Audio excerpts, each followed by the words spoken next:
Boa noite, irmãos. É com mais uma vez grande alegria que estamos aqui para poder compartilhar um pouquinho da palavra do Senhor. E mais uma vez falando sobre a grande tribulação, iremos ver como o Evangelho de Cristo se aplica em meio a essa mensagem. Lembrando que o Evangelho é boas notícias, e boas notícias que Cristo morreu e ressuscitou. E hoje todo aquele que aceitar Ele como Salvador, ele pode dizer que é salvo, pois será selado pelo Espírito Santo, que é o penhor da nossa herança, da nossa salvação. Amém? Curvem suas cabeças, vamos estar fazendo oração. Senhor bendito Deus, amado Pai Celestial, com grande prazer e alegria viemos mais uma vez aprender, Senhor, e estudar a Tua Palavra. Ó meu Pai, que o Senhor esteja falando através de mim, o que for a vontade do Teu coração, para nós essa noite. Teu Espírito Santo possa estar levando a cada um a palavra do Evangelho, e para aquele que ainda não conhece a Cristo como único Salvador, que hoje possa ser um dia aceitável para a salvação. Ó Senhor, muito obrigado por tudo, em precioso nome do Senhor Jesus. Amém. Então, irmãos, como eu disse, hoje comecei, como bem disse o irmão Isaac também, comecei falando sobre a grande tribulação, trazendo uma visão de um mapa chamado Plano Divino através dos séculos, que talvez para muitos irmãos ainda é desconhecido, pois é um conteúdo que não é tão bem difundido entre as igrejas, entre vídeos, entre pregações, mas é do nossa vontade, e creio que é a vontade de Deus de estar trazendo aos irmãos, sobre esse assunto de grande tribulação, esse assunto de escatologia, esse assunto de coisas que hão de acontecer, certo? Então está na tela, a mesma tela que hoje cedo eu iniciei aqui a mensagem, grande tribulação. Coloquei ali o rapaz abrindo o seu peito e revelando ser o anticristo, Anticristo que é uma figura da grande tribulação, e acontecerá e será revelado durante a grande tribulação. A nossa esperança, irmãos, é que não estaremos aqui, pois cremos que Jesus irá voltar, irá nos arrebatar e estaremos com Ele no céu, enquanto estas coisas irão acontecer aqui na terra. Pela manhã, você pode passar, Lucas, falando sobre o Evangelho ali, Eu disse toda vez que eu estivesse aqui eu ia colocar esse slide para a gente poder relembrar, e você que não tem um conceito, não sabe o que significa Evangelho na sua, vamos dizer, verdadeiro significado, que você possa ser de auxílio para te ajudar a lembrar, Coloquei ali que o Evangelho são boas novas, como eu já disse, é uma boa notícia. Boa notícia é essa de salvação em Jesus Cristo, O Evangelho revela o amor de Deus, que enviou o seu Filho unigênito para morrer na cruz pelos nossos pecados e ressuscitar ao terceiro dia, vencendo a morte e o diabo. Quem crê no Evangelho recebe o perdão de Deus e a vida eterna, assim como fala aquele versículo de João 3,16. Então este é o Evangelho que iremos falar hoje, mais uma vez. Todo domingo, durante a noite, é de nosso costume falar sobre esse Evangelho. E se alguém te perguntar se você sabe o que é o Evangelho, você pode falar isso, que são as boas novas, são as boas notícias, não de qualquer coisa. Não é uma boa notícia em que Jesus te deu uma lista que você tem que seguir para obter a salvação. É uma boa notícia que ele morreu e quem crê nele é salvo.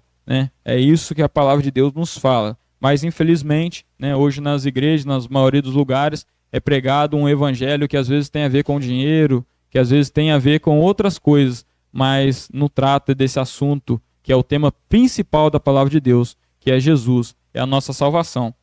Então, pode passar para o próximo slide, Lucas.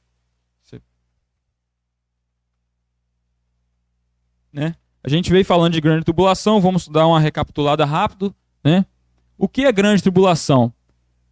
Tribulação, no seu sentido, a gente passa e tem o tempo todo.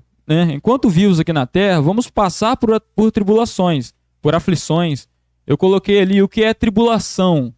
A palavra tribulação é frequentemente usada na Bíblia para se referir a momentos de sofrimento, aflição ou dificuldades.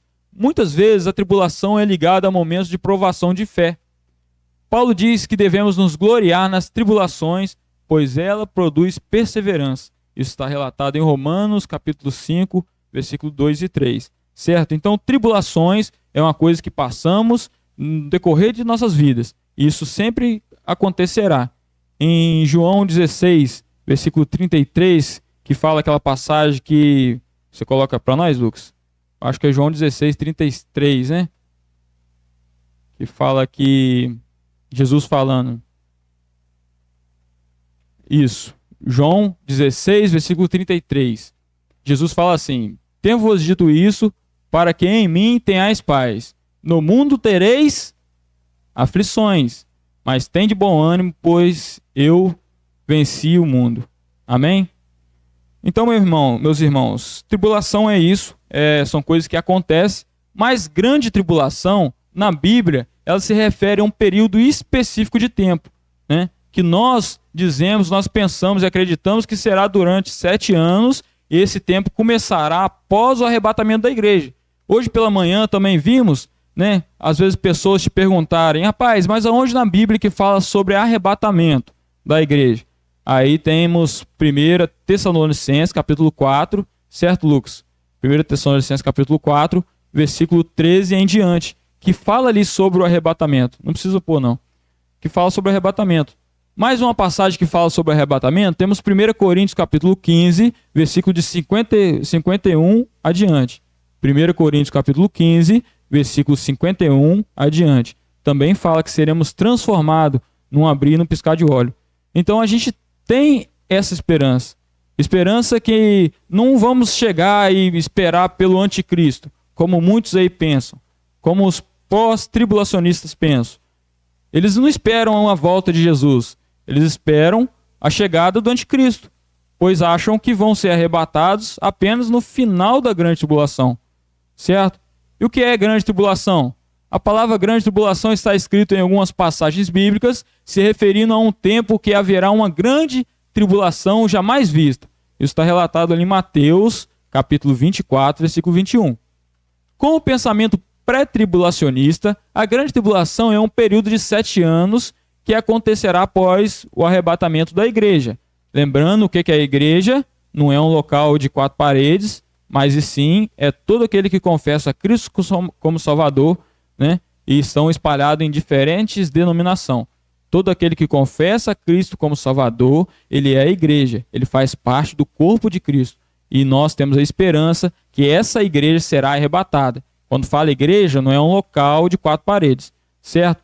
A gente também deu introdução, né, para aqueles que não conhecem ou aqueles que já conheceram no passado, através de estudos sobre o plano divino através do século. A gente vai passar ele novamente aqui, né, para a gente poder recordar e poder também para a gente saber que existe esse negócio chamado 7 dispensações, né? Que às vezes a gente não ouve tanto falar, é uma linha de visão, de interpretação das Sagradas Escrituras, em que tem em mente que a Bíblia, né, o plano divino de Deus, ele vai ser dividido em 7 períodos diferentes, e esse plano divino ele vai ser consumado tendo seu alvo em Jesus Cristo, que ele é o nosso Redentor.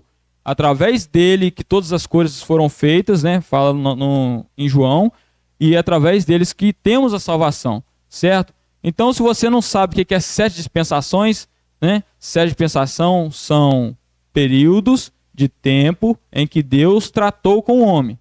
Períodos de tempo em que ele fez coisas que vão se assemelhar. Então, estudiosos, irmãos que estudaram a Bíblia, organizaram, estruturaram esse plano divino em 7 dispensações. Quem crê nessas 7 dispensações são considerados dispensacionalistas, certo? E quem pensa de outra forma são os aliancistas. São termos que é bom a gente ficar sabendo por alto, né? Às vezes alguma dúvida, algum irmão, você já fica sabendo que existem esses termos. Então, vamos lá. Eu queria fazer perguntas, né, perguntas rápidas para meus conhecidos e garotos que já falamos sobre isso lá em cima na classe, né? Então, Nicolau, sem olhar ali, Nicolau, eu sei que você não precisa olhar. Qual que seria, Nicolau, a primeira dispensação? Inocência, certo? 7 dispensações. A primeira delas é a inocência. A segunda dispensação, Mateus, eu sei que você sabe. Consciência. Primeira, inocência. Segunda, consciência. A terceira dispensação, Davi. Pode falar, Nicolau. Governo humano, certo? Então vamos lá. Primeira dispensação, inocência. Guilherme, o que é isso? Inocência, o que é isso? Inocência se retrata em um período de tempo em que começa com a criação do homem e vai até a expulsão do jardim. Cada dispensação dessa, ela é dividida em 3 características, sendo ela um dever que Deus deu ao homem, certo? Sendo também uma desobediência do homem, ele sempre erra, ele sempre cai. E temos o juízo. Na primeira dispensação, como bem disse o nosso amigo Nicolau, ela se retrata desse período de tempo do Jardim do Éden, e lá Deus deu um dever, que era não comer do fruto. Eles comeram, então aconteceu o juízo, que era a expulsão. Segunda dispensação, ele vai da expulsão do Jardim do Éden até o dilúvio, certo? A dispensação da consciência.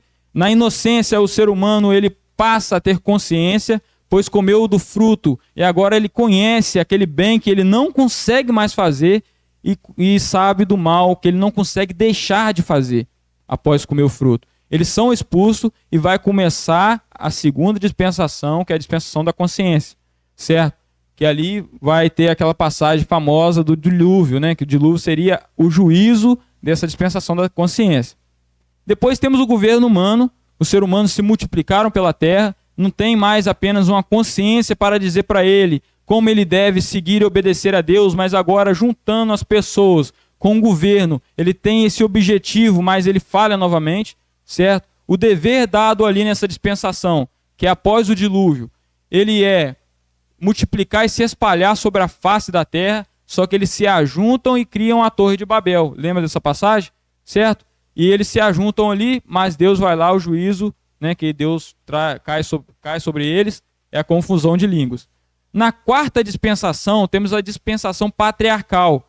Agora a gente não é mais inocente, não temos mais só a consciência, não temos mais só o governo humano. Mas agora Deus ele passa a falar com o humano, cara a cara, vamos dizer assim, com Abraão, o patriarca Abraão. Deus agora não vai tratar com as pessoas de forma em geral, vamos dizer por assim. Ele pega uma amostragem da humanidade. Essa amostragem é Israel. E Israel se inicia lá em Abraão, certo? Onde Deus, em Gênesis capítulo 12, fala que seriam, através deles seriam benditas todas as nações, e isso se referindo também a Cristo, pois Cristo ele é um judeu, ele veio de Israel, ele é da tribo de Judá, e através dele que podemos dizer que todas as nações são benditas, pois aqueles que creem no nome do Senhor Jesus Cristo são salvos, certo? Então temos aqui a era patriarcal, né, que vai ali da chamada de Abraão até a servidão no Egito, até eles habitarem ali no Egito. E depois disso, não temos mais só Deus falando diretamente com um cabeça, um patriarca, mas ele também vai dar toda a sua lei, né? Os 613 preceitos que temos, que é a lei, né? A dispensação da lei, que se inicia ali com a saída do povo do Egito, né? O Êxodo, o segundo livro da Bíblia, e ele vai agora até a morte de Cristo, né? A dispensação da lei é onde praticamente o Antigo Testamento todo foi escrito, certo? Ele é escrito desde Êxodo e todo o Antigo Testamento até a chegada de Jesus Cristo e a morte dele na cruz. E depois disso, o homem já não tem mais uma lei escrito certinho o que ele deveria fazer. Ele falha novamente. Mas aí Jesus vem e depois da sua morte, em Pentecostes, acontece o batismo do Espírito Santo, que muitos aí dizem ser uma coisa que tem que falar em língua, um monte de coisa. Só que o batismo do Espírito Santo ele acontece apenas uma vez, ali em Atos capítulo 2, certo? Onde o Espírito Santo ele passa a habitar dentro do cristão. Ele passa a morar, fazer moradia dentro todo aquele que confessa a Cristo como Salvador. No Antigo Testamento, as pessoas não tinham o Espírito Santo habitando dentro delas. Agora, nessa atual dispensação, que é a sexta dispensação, a dispensação da graça, certo? Nós temos o Espírito Santo habitando dentro de nós. E depois teremos o milênio, né? Após a grande tribulação. Então, a grande tribulação nada mais é do que o juízo, certo? Dessa dispensação da graça. O que fala essa grande tribulação? Fala que vai acontecer uma angústia jamais vista. Meu caro ouvinte, a gente vai falar aqui sobre esse período e você vai ver que não vai ser fácil para quem estiver vivendo aqui. E a única forma de você sair fora, de você ser arrebatado, E você sair junto com Jesus é aceitando a Cristo como Salvador. Se você não aceitar a Cristo como Salvador, se Jesus arrebatar a gente agora à noite, você vai ficar aqui e possivelmente, 95% de chance que você vai ser enganado pelo anticristo e vai receber uma série de coisas que são descritas no livro de Apocalipse. Queria ler aqui no livro de Apocalipse, a partir do capítulo 16.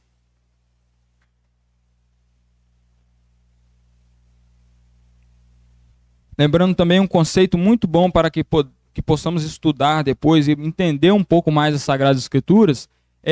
O Antigo Testamento, os profetas muitas das vezes eles viam acontecimentos futuros. Porém, esses acontecimentos estava oculto essa dispensação, essa era da igreja. A igreja ela é um mistério que foi revelado a Paulo.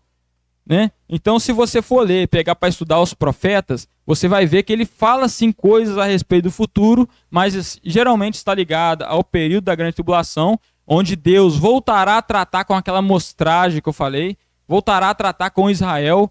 Hoje, Israel, ele não, em sua totalidade, não confessa a Cristo como Salvador, não reconheceu o Messias, como diz lá em João capítulo 1, que Jesus veio, o Messias veio para que era seu, mas os seus não receberam. Então, hoje em dia, na totalidade, não generalizando, porque tem sim judeus que creem em Senhor Jesus Cristo, e eles que creem em Senhor Jesus Cristo, eles entram para a igreja, certo, hoje, mas na grande tribulação, Deus voltará a tratar com o seu povo. Então, no Antigo Testamento vai ter profetas falando sobre a grande tribulação, mas eles pulam esse tempo da igreja, eles não enxergaram, vamos dizer assim, os dias de hoje, certo?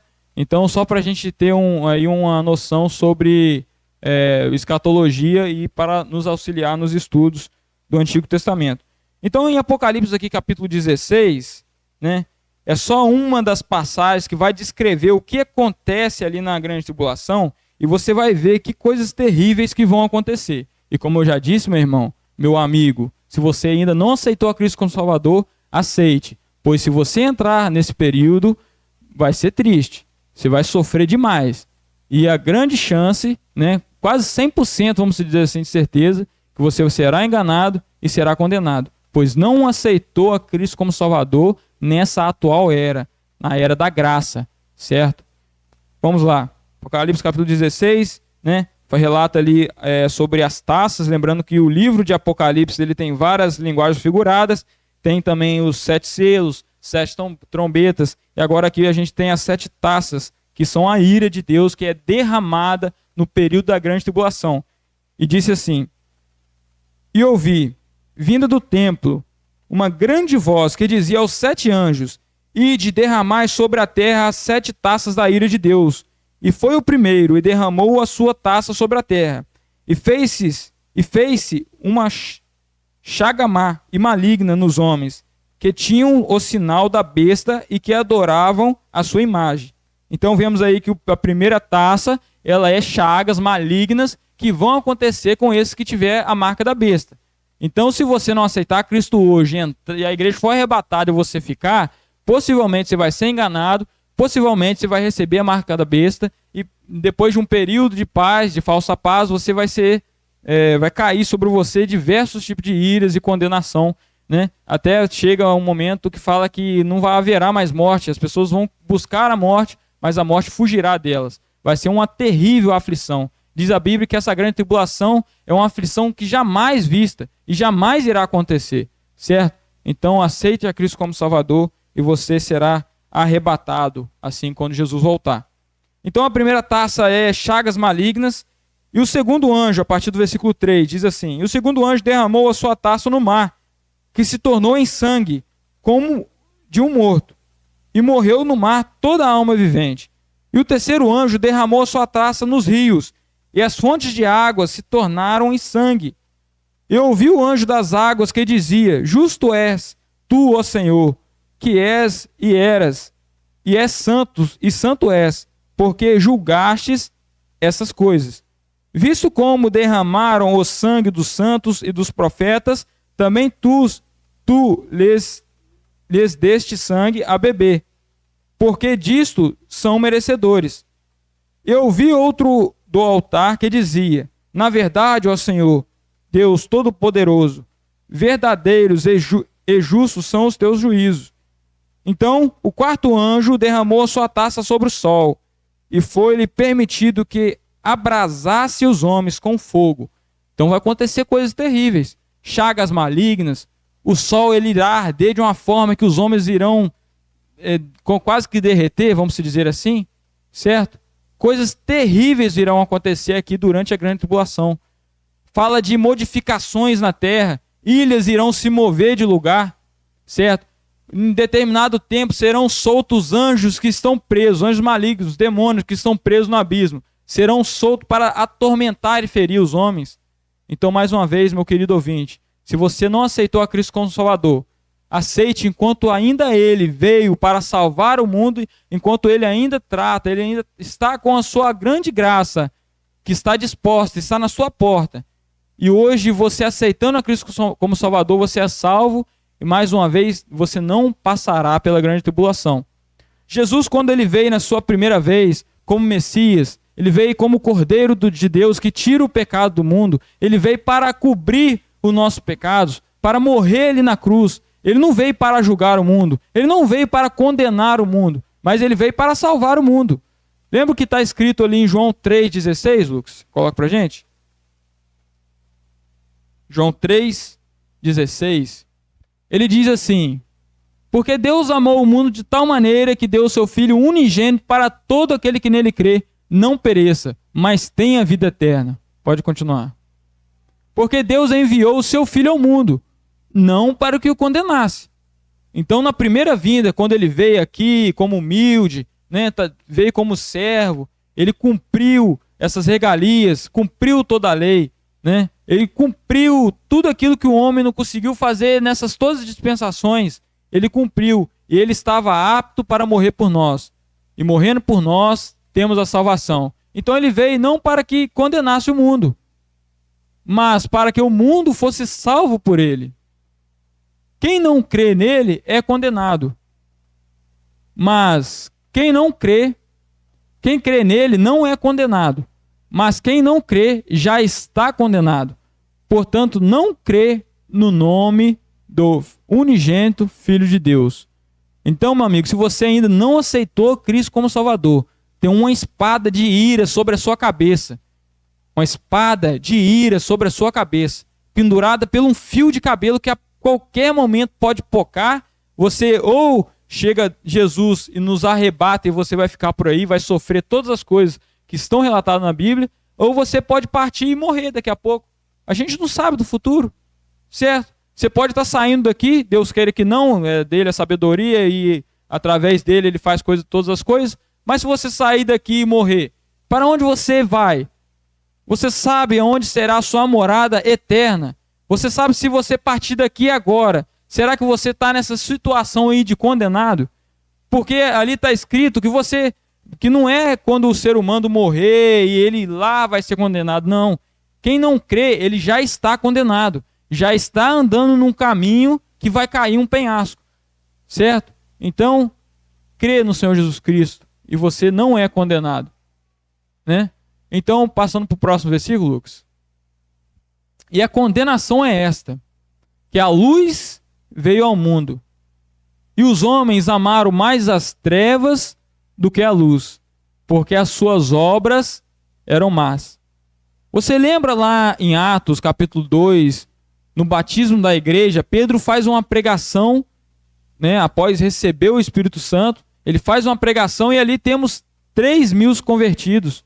Não é isso que diz a Bíblia? E hoje em dia, antigamente, Deus, pela sua vontade, com uma pregação, alcançou 3.000. Hoje são 3.000 pregações para alcançar uma pessoa. Parece que está cego aos olhos de todo mundo isso.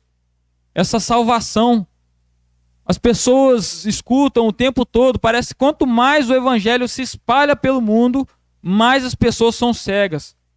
E através da religião, elas firmam toda a sua esperança em seguir dogmas e preceitos e lei, achando que por conta da sua, vamos se dizer assim, obediência, ele será salvo. Mas não é isso que é o Evangelho. Como eu disse, o Evangelho não é uma lista de regras que deveremos cumprir para ser salvos. Mas o Evangelho é aceitar Cristo como Salvador. Esse é o Evangelho. O Evangelho é Cristo morto e ressuscitado. Ele morreu. Para que ele morreu? Será que ele morreu e falou assim, ó, eu vou morrer aqui, mas não é basta a pessoa crer em mim, não. Ele vai ter que perseverar e seguir uma vida, porque senão ele não vai ser salvo. Então, o sacrifício de Cristo na cruz não foi suficiente. Então ele não é o único Salvador. Porque se você crê que através das forças dos seus braços, através da sua obediência, você dá manutenção e será salvo, então você acredita que há dois salvadores no mínimo. É Jesus e você. Certo? Então você desmerece e rejeita que esse sacrifício que aconteceu em 2000 anos, ele não foi suficiente para salvar o pecador. Porque se você acredita que você precisa ainda fazer coisas boas para a sua salvação, certo?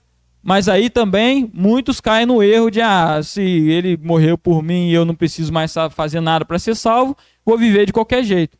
E sabemos que isso também é errado. Sabemos que a Bíblia, ela nos fala que a partir do momento que aceitamos a Cristo como Salvador, temos assim uma obrigação, e essa obrigação é a santidade. É buscar caminhar, é buscar testemunhada para as pessoas essa grande salvação que nos alcançou. Então você que ainda não aceitou a Cristo, aceite Ele, pois ainda é o tempo aceitável. Mas você que já aceitou e aí está aí despreocupado, não quer saber de nada, na sua vida lá fora, na visão dos outros homens, você é um cara perverso, os outros olham para você e falam assim, poxa, crente igual esse aí, até eu sou melhor do que esse cara aí. O cara fala que é crente, mas olha a vida dele aí. Nos trabalhos ele usa de estratagemas para passar a perna nos outros. Quando chega no trânsito, às vezes a culpa é dele, ele já abre a boca e xinga. Não é isso? Então, meu amigo, se você é crente e já aceitou a Cristo como Salvador, você tem um caminho a ser seguido, certo? Não fica relaxado, não. Então ele veio como Salvador. Sua primeira vinda era como Salvador. Mas se tem a primeira vinda, também tem a segunda vinda. Nessa segunda vinda acontecerá no final da grande tribulação, onde ele vai vir com grande glória. Ele vai vir num cavalo branco, certo? Que relata o texto de Apocalipse, capítulo 19, a partir do versículo...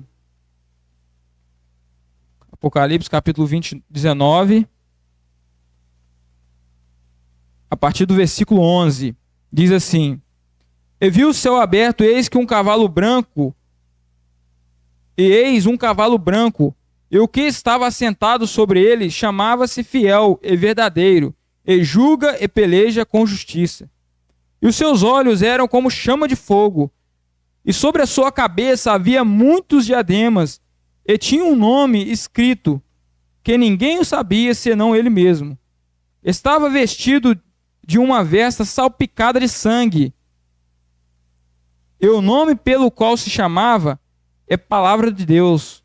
Salpicadas de sangue. Ué, mas isso tem a ver com Jesus? Será que ele vai vir para matar pessoas fisicamente? Ele vai vir. Ele veio aqui como justo, como fiel Cordeiro de Deus. E agora ele virá outra vez como justo. Ele irá livrar o seu povo, irá matar centenas e milhares de pessoas na sua segunda vinda. Fisicamente, na grande tribulação. E você, será que você vai esperar para chegar nessa segunda vinda? Será que você vai ser um desses que estará marcado com o sinal da besta e será atormentado? E no final, depois do milênio, será julgado e condenado, será lançado no lago de fogo, junto com Satanás e seus anjos?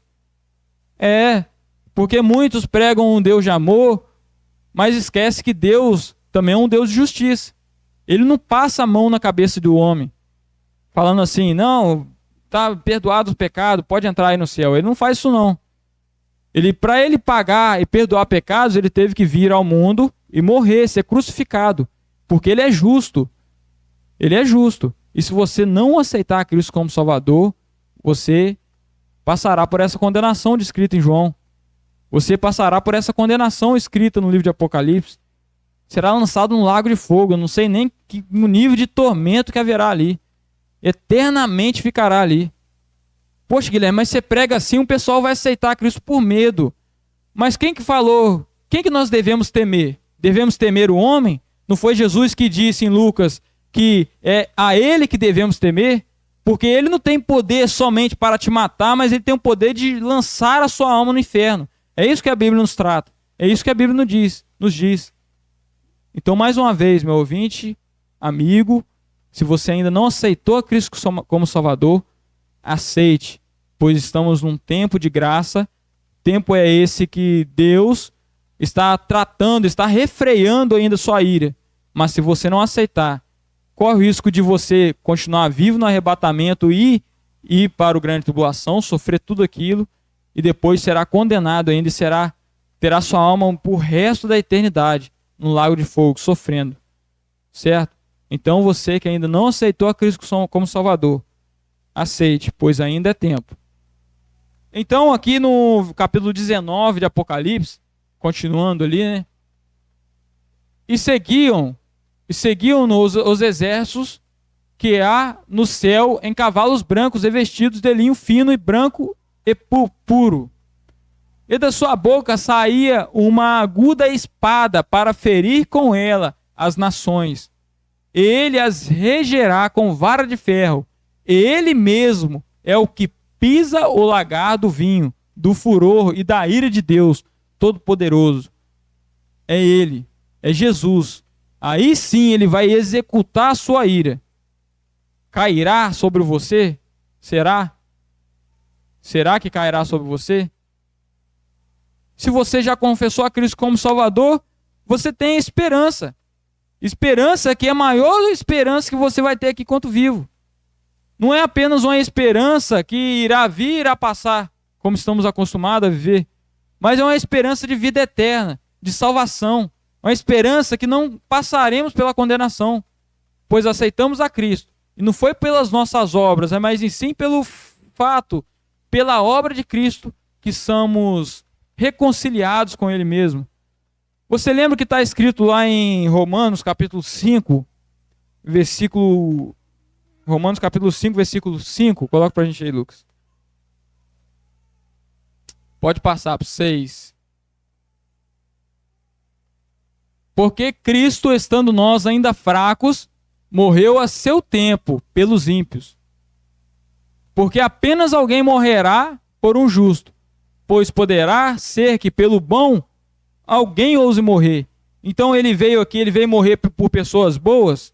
Não foi não, veio morrer por pessoas que aos olhos dos homens, nos nossos julgamentos, não teria salvação. Aquele ladrão que morreu lá na cruz, ao lado de Cristo, a gente não sabe a sua história, mas ele deve ter feito coisas terríveis aqui na terra. Deve ter estrupado, roubado, deve ter feito coisas que para nós, ele não mereceria salvação. Mas assim como ele, todos nós não merecemos a salvação. E por isso a nossa salvação ela é por graça. Porque ela é um presente, nós não merecemos ela. Certo? Porque apenas alguém morrerá por um justo, pois poderá ser que pelo bom alguém ouse morrer. Mas Deus prova do seu amor para conosco em Cristo Jesus, que morreu por nós, sendo nós ainda pecadores. Logo, muito mais agora, sendo justificados pelo seu sangue, seremos por ele salvos da ira. Que ira é essa? Será que é a ira de Satanás? Que ira é essa, Adriano? A ira do próprio Deus. Jesus, ao mesmo tempo em que ele refreia a ira de Deus com uma mão, com a outra mão ele estende a você. A ira de Deus caiu sobre Jesus ali naquela cruz e ele morreu por nós. E é por isso que podemos falar que hoje somos salvos pela graça e não pelas obras. Ele pagou por nós, quando nós ainda estávamos mortos em nossos delitos e pecados. Continuando, Lucas. Porque se nós, sendo inimigos, fomos reconciliados com Deus pela morte de seu Filho, muito mais estando já reconciliados, seremos salvos pela sua vida. E não somente isso, mas também nos gloriamos em Deus por nosso Senhor Jesus Cristo, pelo qual agora alcançamos a reconciliação. Então, lá no período da inocência, lá no jardim do Éden, o homem foi criado perfeito, mas caiu, pecou, quebrou aquele único dever que ele tinha, não comer do fruto, ele comeu. E agora o homem se desligou com Deus. Ele necessita de uma reconciliação. Todos os homens. Pois através de Adão, ele passou um DNA corrompido a cada um de nós. Passou um DNA corrompido a cada um de nós, chamado pecado.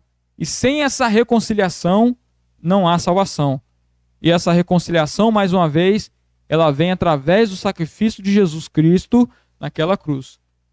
Coloca aí para nós, Lucas, aquele resumo das 7 dispensações novamente.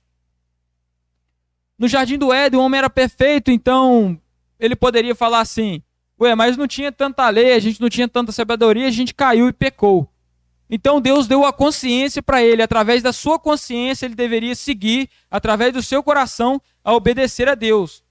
E ele pecou, mas ele poderia afirmar: ué, mas só uma coisa no coração, nossos pensamentos são tão vagos, a gente não sabe o que é certo, o que é errado. O que melhor é isso aí. Então, na terceira dispensação, ele dá os homens todos no seu governo para tentar buscar a Deus. Não era mais uma consciência, era uma consciência de pessoas em seu aglomerado. Mas então eles mais uma vez falharam.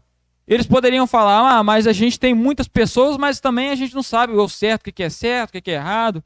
Melhor isso aí para nós aí, Deus. Poderia falar assim, né?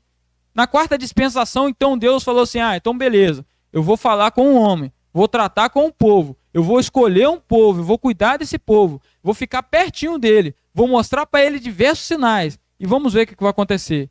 Deus então entra em contato com Abraão, dá promessas a ele, não somente a ele, mas os outros patriarcas, sendo seu filho Isaac e Jacó.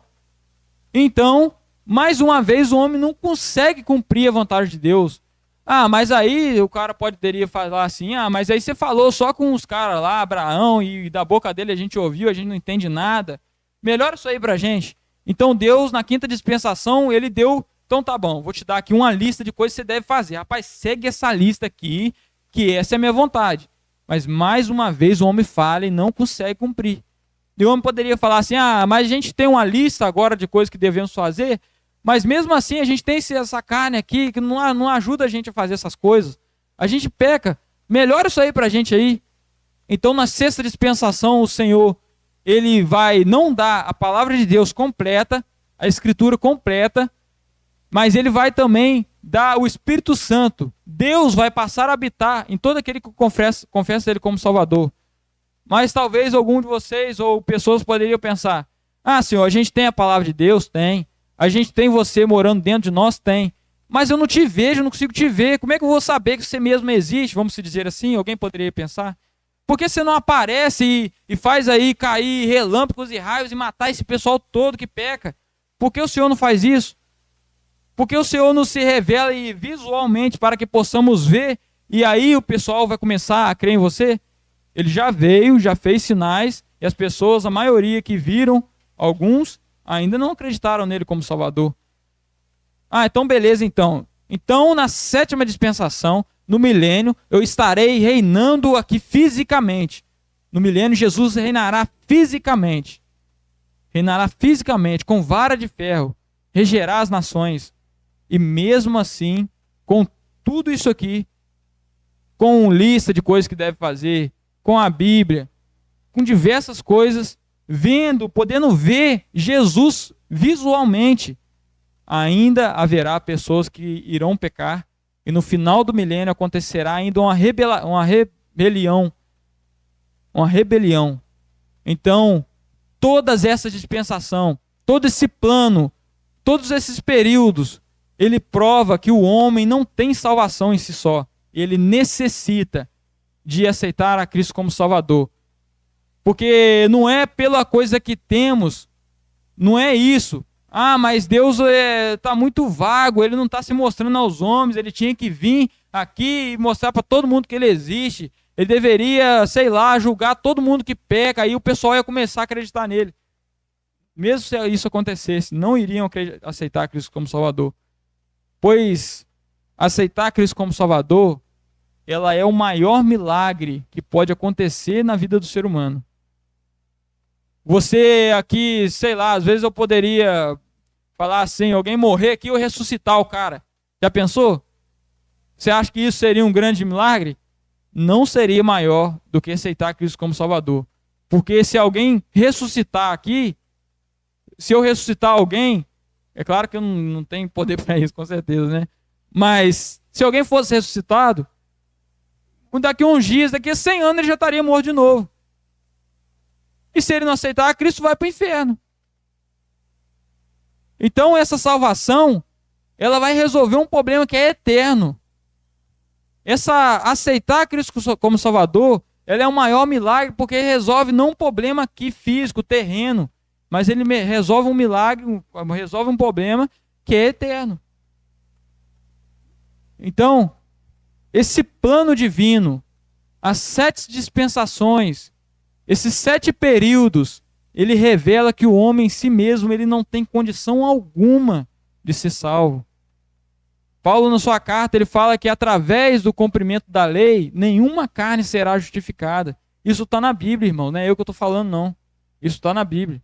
Mas hoje você vê evangelhos e pessoas colocando suas esperanças em uma religião, colocando todas suas esperanças em uma igreja física, colocando suas esperanças em dogmas, em doutrinas. Mas a nossa esperança ela tem que estar firmada em Cristo Senhor Jesus Cristo. Tem que estar firmada no nosso Senhor Jesus Cristo, que é o nosso Salvador. Amém? Então, irmãos, para a gente encerrar, eu só queria mais uma vez, como disse, na quinta-feira e hoje pela manhã, estou com um projeto de uma atualização do plano divino através dos séculos, que é um mapa, coloca para a gente o mapa, Lucas, rapidinho, que é um mapa em que pessoas, estudiosos, interpretaram a Bíblia e colocaram de uma forma, vamos dizer assim, prática e fácil da gente entender. Se você nunca viu esse plano divino, né, uma visão geral por alta nele aqui, né, tem diversas informações sobre a grande tribulação que falamos agora, está aqui o significado das trombetas, das taças aqui, né, dos selos. E se você não conhece, se você começar a estudar, você vai ver que é de grande auxílio para nós. Mas lembrando, se você ainda não creu como Salvador, não adianta você conhecer toda a Bíblia, não adianta você saber de todas as doutrinas, todos os pensamentos, todas as linhas de interpretação, e você mais não vai adiantar nada, porque você no final será condenado. Então, se você aceitou a Cristo como Salvador, sabe que tem que crescer, devemos buscar as coisas da Bíblia, porque tudo que está escrito na Bíblia é para nosso auxílio. Então, esse é o plano divino, certo? Eu estou com esse projeto, né, de atualizar o seu design, pois esse aí é um pouquinho antigo, algumas coisas estão embaçadas e na internet você não acha tanto conteúdo. Então, aquele que se interessar por esse material de estudo, né, eu estou fazendo atualizações e poderei enviar através do WhatsApp. Mas lembrando, irmãos, lembrando, meu amigo, se você quer evitar esse período de grande tribulação, se você quer evitar esse lago de fogo e condenação eterna, aceite o Senhor Jesus Cristo como Salvador hoje. Não deixe para amanhã. Você não sabe a hora que você irá partir. Você não sabe a hora que acontecerá o arrebatamento. Então não pague para ver. Aceite o Senhor Jesus Cristo hoje, enquanto há tempo, enquanto há oportunidade. Amém?